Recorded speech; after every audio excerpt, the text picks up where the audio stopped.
Unless you have an irrigation system, you've probably gotten your share of showers while trying to position a sprinkler. I'm Danny Lipford with tips for today's homeowner. Stay tuned and I'll share some tricks for movable sprinklers to keep you dry right after this. Mold on your siding, moss on your roof, mildew on your deck. The easiest way to get rid of it all is with Wet and Forget Outdoor. There's no scrubbing, no rinsing, and no pressure washing. Just spray and leave.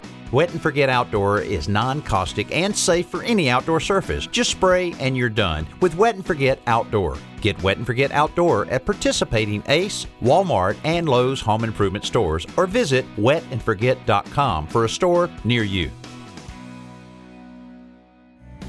You know, kids love to play in sprinklers, but for adults, getting soaked isn't usually part of the plan when you try to water the lawn. But it happens if you're constantly moving the sprinkler to get it in the right spot.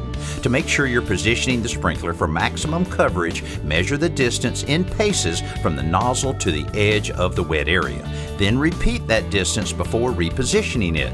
Getting the right amount of water on a lawn is also key, so use a rain gauge to see how many inches of water your sprinkler delivers in 30-minute intervals. Then pick up an inexpensive watering timer at the home center to be sure each area of your yard gets just the right amount. I'm Danny Lipford with tips for today's homeowner.